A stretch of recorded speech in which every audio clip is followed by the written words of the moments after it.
like two birds of a feather would be. Let's take that road. For those of you that may not know it, I love auto racing. Okay? It's been in my blood, and I've been following it for a long time. Ever since I've been living here in Cozad, if I've had an opportunity to go over to Lexington to the dirt track and watch the races over there, I've tried to go over there and do that. Clear back probably 20 years ago or more. Well, it had to be more before I went into the ministry. It's probably closer to 30 years. I was actually on a pit crew of somebody that ran one of those micro midgets over at Lexington and helped them out with that an awful lot. And I just enjoyed every minute of it. But I really got into that scene and wanted to watch those races on that dirt track as much as I possibly could. When we lived up at Arnold, we started going to the dirt track over in North Platte and watching the racing going on over there. And so we thought that was the right, it just felt right. It was a good thing, and it was so exciting to do that. And then in about the fall of 2000, about 13 years ago, got introduced to NASCAR racing. Now, it was later in the season, so we just caught the very end of the season, but I really started enjoying it on television, and I got hooked on it. I mean, we started watching every race that we possibly could until the season was over, and then I was really kind of disappointed. And I got to following one particular racer. It was Dale Earnhardt Sr. And he was called the Intimidator. He was fun to watch because he was a good race car driver, but you didn't get in his way. Because if you got in his way, you'd find yourself shoved off to the side. And that's how he got his name, as the Intimidator. But he was a good driver, and I just appreciated what he was doing and how he did the things that he did. So I really got interested in NASCAR racing about that time that he was starting to really into its prime. He had won 7 championships, and he was the racer to watch. Unfortunately, the very first race of the 2001 racing season, the Daytona 500, which is kind of the Super Bowl of racing. They have it at the beginning of the season instead of the end of the season, but it's Super Bowl racing. On the last lap, on the last corner, Dale Earnhardt Sr. lost control of his car, hit the wall, and died in the accident. Now, it just so happened that his protege, or one of his drivers, won the race, and his son, Dale Earnhardt Jr., ended up being second. But it took that kind of tragedy sometimes to bring to light what that really is. And so we started watching more and more of NASCAR and following it more often than we were before.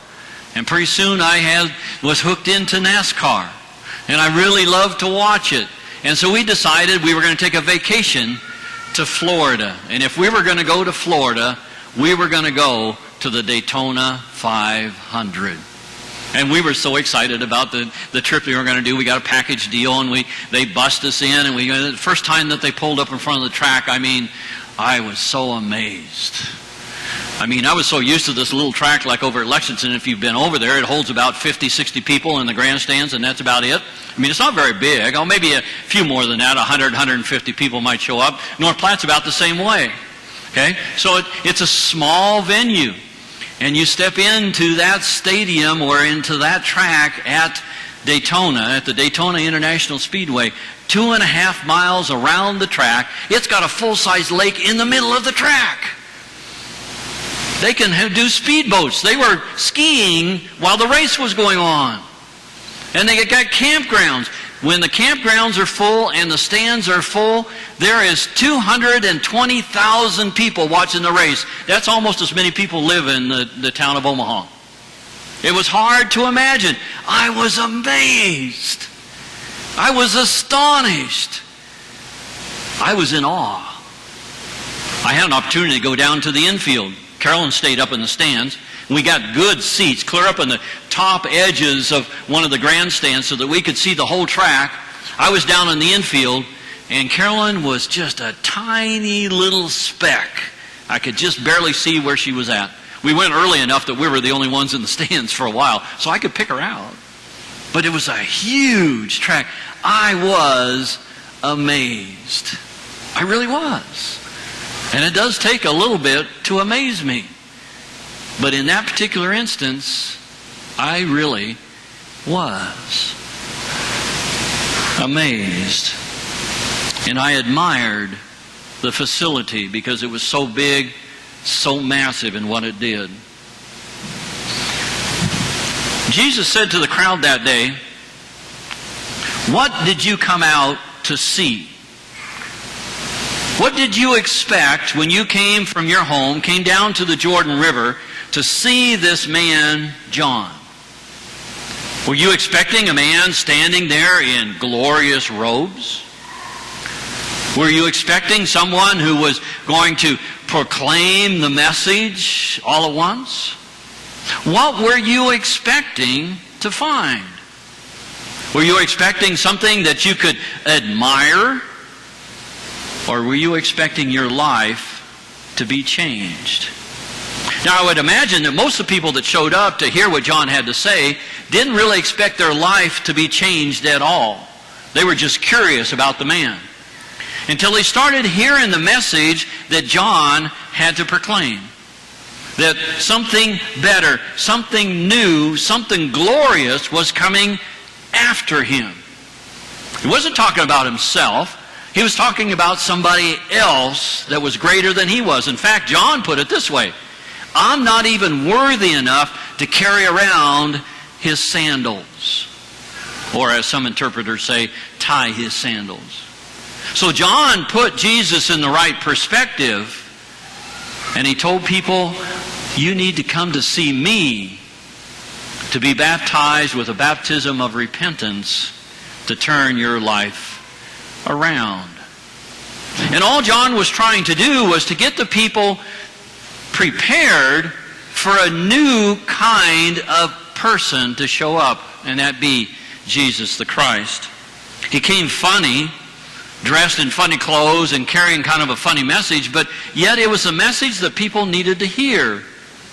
They came and they were admiring him. Now, some of the local people, some of the people that didn't have the training and the education, they were listening on every word that John said. But the Sadducees and Pharisees, the religious leaders of the day, they were craning their heads and their necks and trying to see what was really going on. They didn't want to get too close because they didn't want to get influenced by John, but they wanted to see what his message really was. So they stood in the background and tried to see. And that's the people that Jesus was addressing. He said, "What did you expect to see? A reed waving in the wind? A priest in gala clothes? Or did you expect somebody bringing a message dressed in a white t-shirt or a red t-shirt and jeans? What did you expect to see and to hear?" Well, I have to admit, when I stepped into that stadium at the Daytona International Raceway, I was impressed. I admired that facility.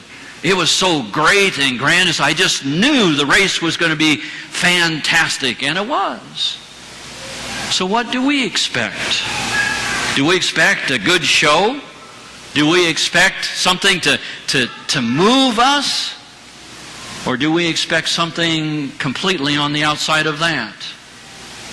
Those that were looking for something or listening to what John had to say was, maybe they were looking for a minister that was doling out these religious tracts and favors, a religious carnival of sorts.